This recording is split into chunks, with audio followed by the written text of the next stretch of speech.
Sobat, apakah kalian masih ingat pada bab ketenagakerjaan? Kita telah mempelajari konsep pengangguran, di mana salah satu cara mengatasinya adalah dengan berwirausaha. Masyarakat yang berwirausaha diharapkan dapat meningkatkan pendapatannya. Masyarakat yang memiliki pendapatan yang tinggi tentu akan meningkatkan pula permintaannya memenuhi berbagai kebutuhannya. Nah, pada bab ini, kalian akan mempelajari apa itu konsep permintaan dan penawaran uang, serta pengaruhnya terhadap inflasi. Kita mulai pada poin pertama ya, yaitu teori permintaan uang. Sobat, apakah kalian mendapatkan uang jajan dari orang tua kalian? Jika iya, apakah kalian mengalokasikan dana tersebut untuk dibelanjakan barang yang kalian inginkan? Atau uang tersebut kalian simpan untuk berjaga-jaga? Apabila suatu saat terdapat pengeluaran tidak terduga, kalian sudah memiliki simpanan? Jika kalian melakukan salah satu dari tindakan tersebut, itu tandanya kalian sedang melakukan permintaan uang. Jadi, permintaan uang adalah sejumlah uang yang diperlukan masyarakat atau keinginan masyarakat untuk memegang uang dalam periode waktu tertentu dalam rangka memenuhi kebutuhannya. Nah, dalam teori permintaan uang ini ada rumusnya loh. Simak penjelasan berikut ini ya. A. Teori permintaan uang Irving Fisher. Sobat, teori kuantitas uang yang dijelaskan oleh Irving Fisher menjelaskan bagaimana uang beredar di masyarakat. Irving Fisher merumuskan teori kuantitas uang sebagai berikut. M dikali V sama dengan P dikali T. Dengan keterangan sebagai berikut. M sama dengan money atau jumlah uang beredar. V sama dengan velocity atau kecepatan peredaran uang. P sama dengan price atau harga. T sama dengan transaction atau volume barang yang diperdagangkan. Nah, itulah sobat, rumus tentang teori permintaan uang. Selanjutnya, untuk meningkatkan pengetahuan kalian tentang teori kuantitas uang, silakan simak dan kerjakanlah lembar aktivitas berikut ini. Lembar aktivitas 1. Teori kuantitas uang. Berikut petunjuk pengerjaannya. 1. Kerjakanlah tugas ini secara berkelompok. 2. Uraikan teori kuantitas uang dari tokoh ekonomi yang akan kami hadirkan pada lembar aktivitas ini dengan menjawab pertanyaan A. Jabarkan teori kuantitas uang dari kedua tokoh ini. B. Analisis perbedaan kedua teori tersebut. 3. Boleh mencari informasi di buku ajar yang tersedia atau situs internet terpercaya. 4. Setelah selesai, presentasikan dan diskusikan hasil pekerjaan kelompok kalian dengan kelompok lain. Dan berikut adalah dua tokoh ekonomi yang dimaksud, yaitu 1. Irving Fisher. 2. Marshall dan Pigou. Teori permintaan uang Cambridge. Silakan kalian jelaskan tokoh-tokoh tersebut sesuai dengan masing-masing teori mereka. Selamat mengerjakan. Selanjutnya sobat, kita beranjak pada lembar aktivitas kedua, yaitu teori kuantitas uang Fisher. Dan berikut petunjuk pengerjaannya. 1. Kerjakanlah tugas ini secara mandiri. 2. Boleh mencari informasi di buku ajar yang tersedia atau situs terpercaya. 3. Kerjakanlah soal-soal di lembar aktivitas berikut ini. A. Menjelang Lebaran, kebutuhan terus meningkat, mulai dari kewajiban memberikan tunjangan hari raya atau THR, mudik, membeli hantaran, membeli baju baru, hingga membeli makanan untuk persediaan. Tidak heran setiap tahun, khususnya menjelang Lebaran, kebutuhan uang tunai ikut meningkat. Untuk memenuhi kebutuhan transaksi rupiah menjelang Hari Raya Idul Fitri 2020, Bank Indonesia telah menyiapkan uang tunai sebanyak 167 triliun rupiah. Nah, sobat, berdasarkan wawancara tersebut, 1. Mengapa permintaan uang tunai mengalami kenaikan menjelang Lebaran? Kemudian jelaskan. 2. Apa faktor-faktor yang menyebabkan kenaikan permintaan uang dan jumlah uang yang beredar menjelang Lebaran? Selanjutnya, B. Teori kuantitas uang Irving Fisher, yaitu M dikali V sama dengan P dikali T. Dalam suatu transaksi perekonomian, dengan tingkat harga sebesar Rp1.000.000 dan barang yang terjual sebanyak 100 unit, diketahui bahwa kecepatan peredaran uang sebanyak 10 kali. Tentukanlah jumlah uang yang beredar berdasarkan transaksi tersebut. Silakan sobat, kalian pahami terlebih dahulu lembar aktivitas kedua ini, agar kalian mudah dalam mengerjakannya. Semangat! Sobat yang baik, setelah kalian mempelajari teori Irving Fisher pada poin A, kini saatnya kalian beralih pada materi selanjutnya, yaitu poin B, tentang teori permintaan uang Keynes. Selain Fisher, teori permintaan uang juga dikemukakan oleh John Maynard Keynes. Keynes menyebutkan bahwa masyarakat memiliki 3 motif dalam memegang uang, yaitu 1. Motif transaksi. Masyarakat memegang uang dengan tujuan melakukan transaksi ekonomi atau konsumsi sehari-hari. Dorongan untuk melakukan kegiatan membeli barang maupun jasa adalah penerapan dari motif ini. 2. Motif berjaga-jaga.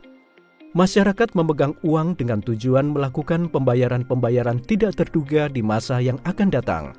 Misalnya, untuk pembayaran saat sakit atau kecelakaan. 3. Motif spekulasi.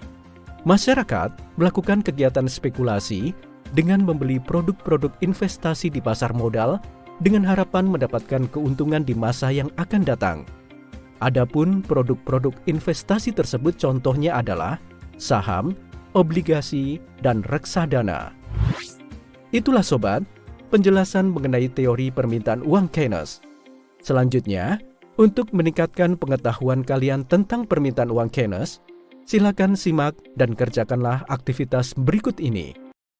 Sobat, berikut ini adalah lembar aktivitas ketiga pada bab 4 ini, yaitu tentang teori permintaan uang. Dan berikut petunjuk pengerjaannya. 1. Kerjakanlah tugas ini secara mandiri. 2. Lakukanlah wawancara pada orang tuamu berkaitan dengan pengeluaran rutin. 3.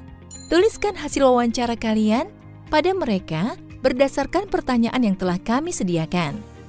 4. Buatlah kesimpulan dari hasil wawancara kalian. Dan berikut adalah pertanyaan yang dapat kalian berikan saat melakukan wawancara pada orang tua kalian. 1. Berapa jumlah anggaran rumah tangga keluarga kalian setiap bulannya? 2. Berdasarkan anggaran tersebut, apa saja jenis-jenis kebutuhan yang harus dipenuhi setiap bulan? Jabarkan mulai dari kebutuhan yang paling prioritas. 3. Berapa besar anggaran untuk belanja kebutuhan rumah tangga setiap bulan? 4. Berapa besar anggaran untuk simpanan darurat?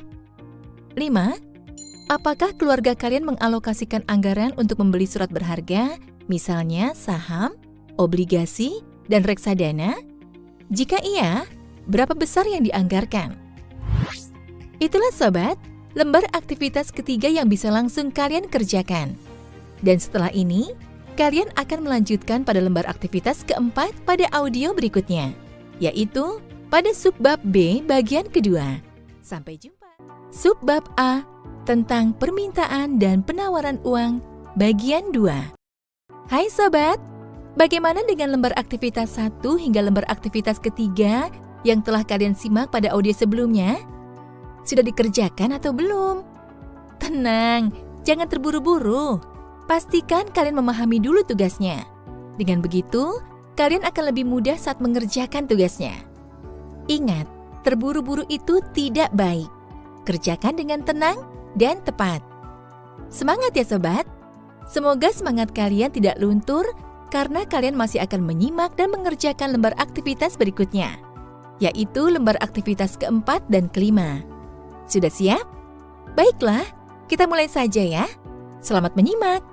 Lembar aktivitas 4, teori permintaan uang. Simak dengan baik petunjuk pengerjaan berikut ini ya. 1. Kerjakanlah tugas ini secara mandiri. 2. Silakan analisis pernyataan atau kasus yang telah kami sediakan. 3. Tuliskan hasil analisa kalian berdasarkan pernyataan atau kasus yang telah kami sediakan. Dan apakah kasus tersebut masuk dalam motif memegang uang, transaksi, berjaga-jaga atau spekulasi, lalu jelaskan. 4. Buatlah kesimpulan dari hasil analisamu dan kaitkan dengan konsep permintaan uang. Dan berikut adalah pertanyaan yang dapat kalian berikan saat melakukan wawancara pada orang tua kalian. 1. Ani menganggarkan uang sebesar 3 juta rupiah setiap bulannya untuk membeli kebutuhan pokok keluarganya. 2. Meski anaknya masih berusia 5 tahun, setiap bulan Risa menganggarkan uang untuk pendidikan anaknya di masa depan. 3. Heri menyisihkan penghasilan yang diterimanya untuk berinvestasi di pasar modal. 4. Lina rutin membeli produk perawatan wajah setiap bulan. 5. Hendy menganggarkan dana berobat untuk keluarganya. 6. Setiap bulan, Anto membayar iuran keamanan dan kebersihan di lingkungan tempat tinggalnya. 7. Ida mengeluarkan uang yang cukup besar untuk membeli reksadana. 8. Mary rutin membayar iuran BPJS Kesehatan setiap bulan. 9. Ivan membeli produk sukuk retail. 10. Christina harus selalu menganggarkan dana darurat dari anggaran bulanannya untuk mengantisipasi kebutuhan yang tidak terduga. Nah, itulah sobat 10 kasus yang harus kalian analisa. Pastikan masing-masing kasus itu termasuk ke dalam motif memegang uang apa, transaksi jaga-jaga, atau spekulasi. Dan jangan lupa jelaskan alasannya ya. Sobat, selanjutnya kalian akan beralih menyimak materi pada poin kedua, yaitu tentang teori penawaran uang. Kita mulai materinya ya. Sobat, jika permintaan uang dilakukan oleh masyarakat, tentunya kalian bertanya siapakah yang melakukan penawaran uang? Berapa banyak uang yang ditawarkan pada masyarakat? Lalu sebetulnya bagaimana konsep penawaran uang itu sendiri? Nah, sobat, penawaran uang itu sendiri adalah jumlah uang yang beredar di masyarakat. Dan Bank Indonesia selaku otoritas moneter di Indonesia memiliki tugas untuk mengatur jumlah uang beredar. Menurut Bank Indonesia, komponen uang beredar terdiri dari uang kartal yang dipegang masyarakat, uang giral, uang kuasi, dan surat berharga selain saham yang diterbitkan oleh sistem moneter. Adapun komponen uang dibagi menjadi dua, yaitu uang dalam arti sempit atau M1 dan uang dalam arti luas atau M2.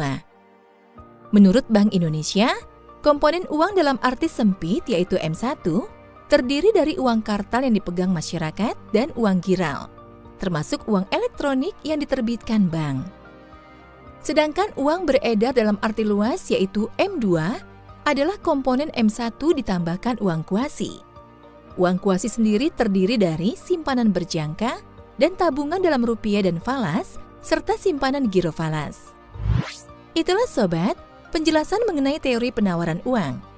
Selanjutnya, untuk meningkatkan pengetahuan tentang penawaran uang, silakan kalian simak dan kerjakan aktivitas kelima pada bab 4 ini. Selamat menyimak dan tetap fokus. Lembar aktivitas 5, teori penawaran uang. Berikut ini petunjuk pengerjaan aktivitas 5. 1. Kerjakanlah tugas ini secara berkelompok. 2. Identifikasi instrumen yang termasuk ke dalam M1 dan M2. 3.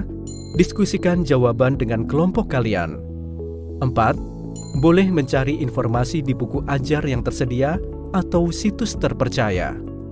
5.